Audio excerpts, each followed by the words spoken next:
एक गांव में एक परिवार सुखी से अपना जीवन व्यतीत कर रहा था। उस परिवार में केवल पति पत्नी थे। समय बीतता गया, उनके घर में कोई बच्चा पैदा नहीं हुआ, इसीलिए हमेशा पति पत्नी दुखी रहते थे। फिर अचानक पति का तबीयत खराब हो जाता है। अपने पति को बीमारी से बचाने के लिए शहर शहर भागने लगी। हर तरफ से लाचारी हाथ मिलने पर वह मायूस होकर पति को घर ले आई। पति की हालत धीरे धीरे बिगड़ती गई।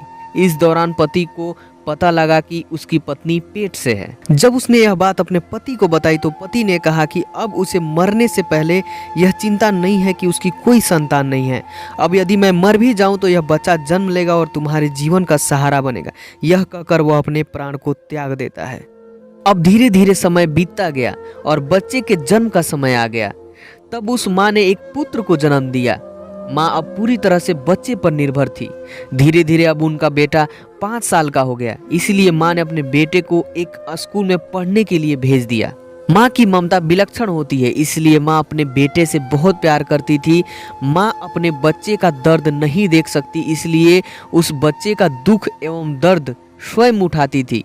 अमीर लोगों के घरों में काम करके कुछ पैसे बचाती, वह बेटे की हर मांग को पूरी करती थी। धीरे धीरे बेटा बड़ा हुआ। उसने उस गांव से बाहर शहर में पढ़ने के लिए भेज दिया। बेटा भी मन लगाकर पढ़ने लगा और एक दिन वह एक अधिकारी बन गया।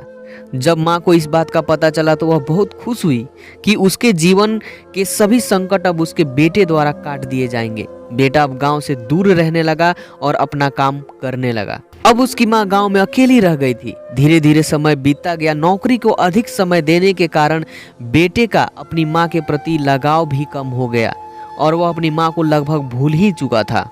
उसे वहाँ एक लड़की से प्यार हो गया। जब उसने लड़की को अपनी माँ के बारे में बताया तो लड़की ने कहा कि अगर वह यह बात अपनी माँ को बताएगा तो वह हमारी शादी के लिए तैयार नहीं होंगी। इसलिए उसने बिना अपनी माँ को बताए शादी कर ली।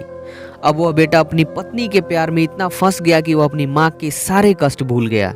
जब उसकी माँ को इस बात का पता चला तो उसे बहुत दुख हुआ, लेकिन वह यह सोचकर माँ अपने मन को समझा लेती है कि एक दिन उसका बेटा जरूर आएगा। समय बीतता रहा और माँ भी अब बूढ़ी हो रही थी। गांव के लोग भी उसे कहने लगे कि उनका बेटा अब कभी नहीं आएगा, लेकिन उस माँ के मन में उम्मीद थी कि एक दिन उसका बेटा जरूर आएगा। उधर बेटा पत्नी के प्यार में फंसकर माँ को पूरी तरह से भूल चुका था।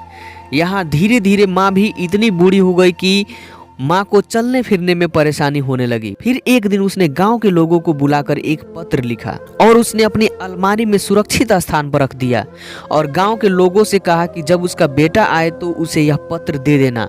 और बूढ़ी माँ एक दिन अपने बेटे की याद में गुजर गई। इधर एक दिन इसी बात को लेकर उनके बेटे और उनकी पत्नी का झगड़ा हो गया और उसकी पत्नी ने उसे हमेशा के लिए छोड़ दिया। अब बेटे को अपनी माँ की याद आई और एक दिन वह गांव आया। गांव में आकर उसे पता चला कि उसकी माँ अब इस दुनिया में नहीं रही और लोगों ने उसे बहुत बुरा भला कहा। तेरी याद में तेरी माँ मर गई, तुम्हारे नाम की एक चिट्ठी रख गई है। बेटे ने जब यह चिट्ठी खोलकर देखी तो उस चिट्ठी में माँ के उस दर्द भरे जीवन का सारा दर्द लिखा हुआ था और अंत में लिखा था कि बेटा, अगर मेरे कारण से आपके पारिवारिक जीवन में कोई बाधा आती है तो मैं जीवन भर आपसे अलग रहूंगी। अब बेटे को अपनी माँ के प्यार का एहसास हुआ और उसने अपनी गलती का पश्चाताप किया। कैसे माँ का साथ जीवन में अनमोल होता है, क्योंकि माँ का प्यार स्वार्थ रहित होता है। फिर मिलेंगे दोस्तों अगली कहानी के साथ। तब तक के लिए आप अपना ख्याल रखिए और हमेशा मुस्कुराते रहिए। धन्यवाद।